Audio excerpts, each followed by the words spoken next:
All right, y'all. We got an off day Q&A presented by Yuengling Light Lager. Comment below if you got any questions. We'll be sure to add it to our handy dandy notebook and we'll get them answered in the next one.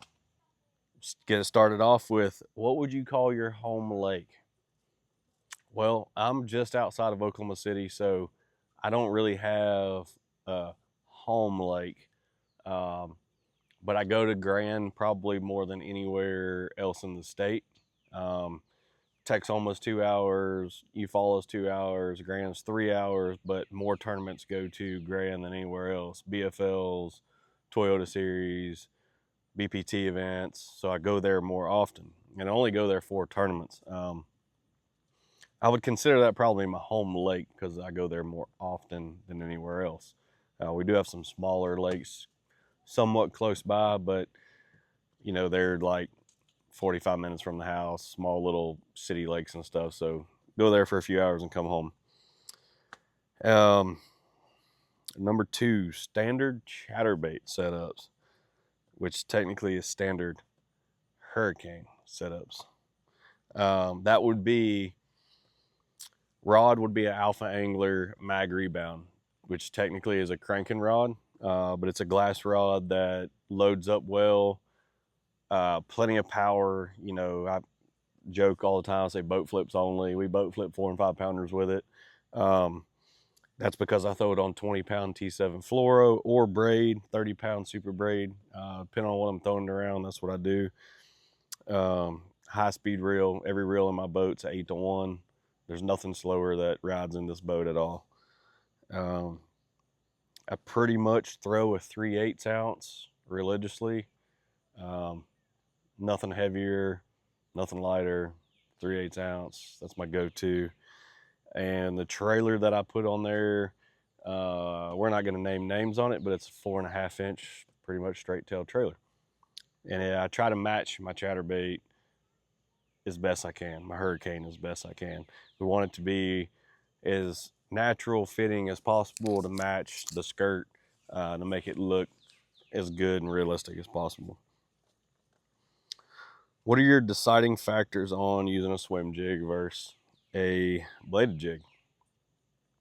And that I kind of have to let the fish tell me what they want.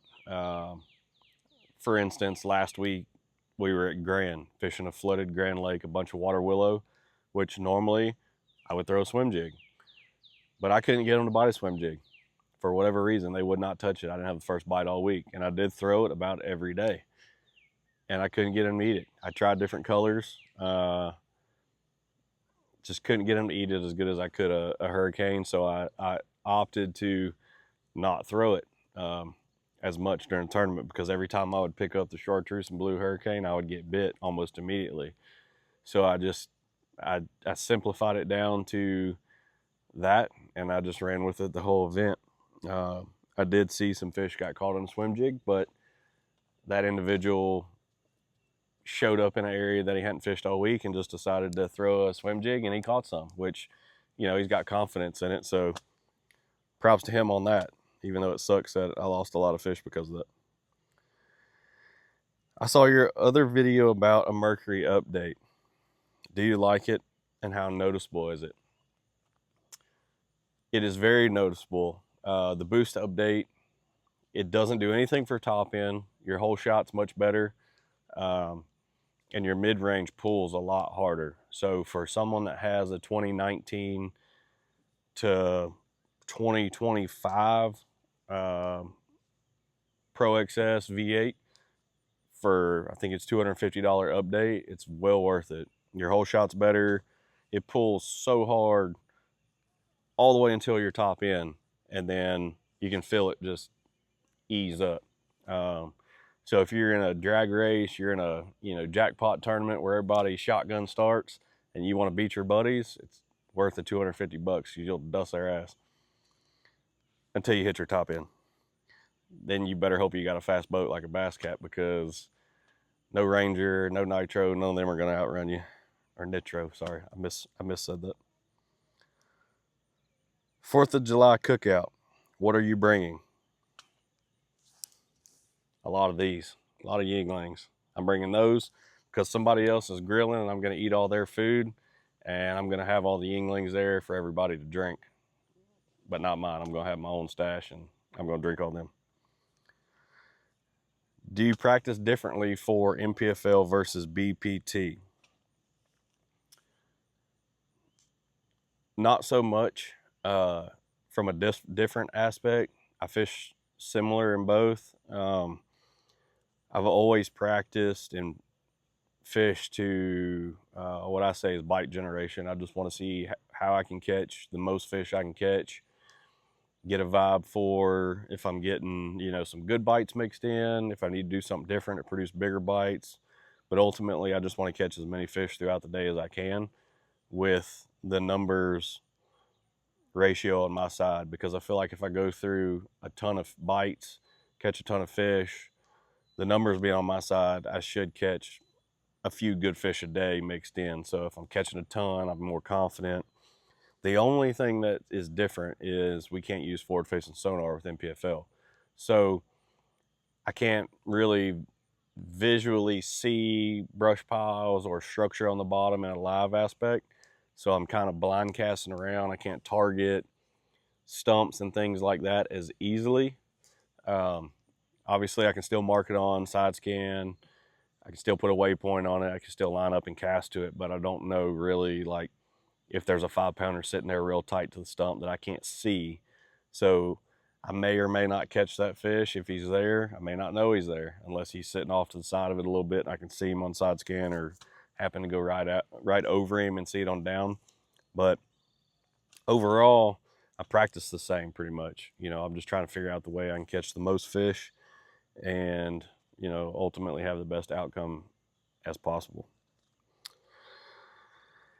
I like your on the water safety tip. Do you have another?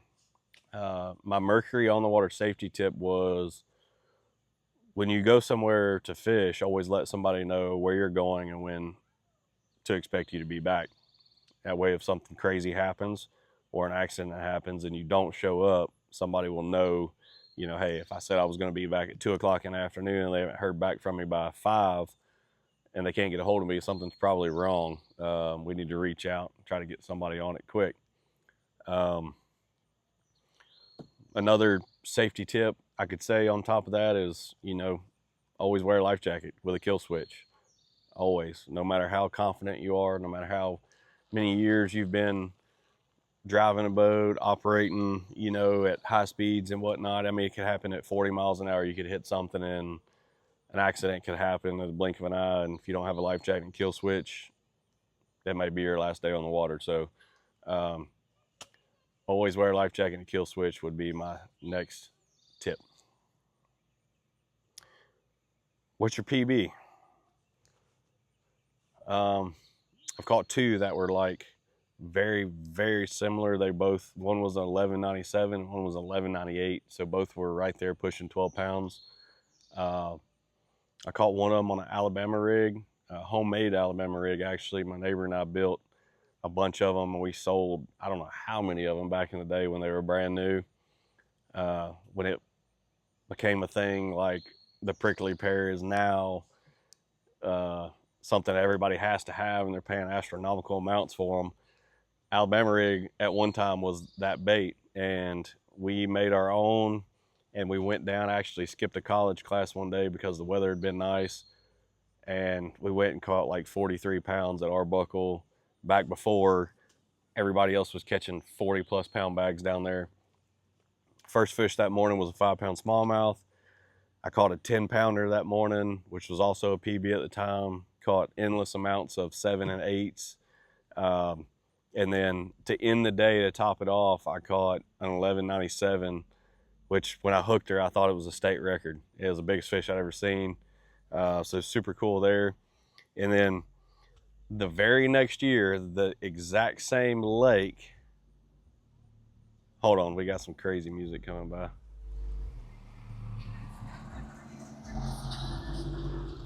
Thugged up.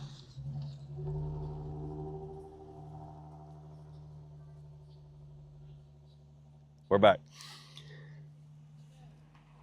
The very, very same lake, The very next year, almost the exact same day, I fished a tournament the day before on a Saturday, a BFL at Grand.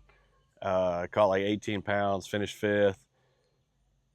A buddy of mine asked me if I wanted to fish an open event with him on Arbuckle. Drove down the next morning. We had a pretty gnarly cold front come through.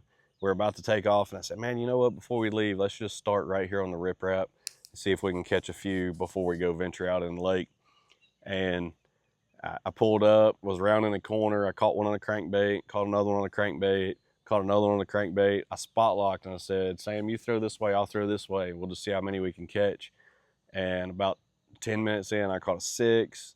We started culling left and right. And then I threw up. My bait landed about that far from the riprap.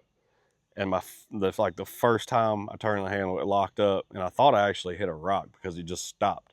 And when I pulled, I felt like just a little bit of something mushy, and it started just swimming out off the bank. And felt the head shake. She came up, shook her head, couldn't even get out of the water.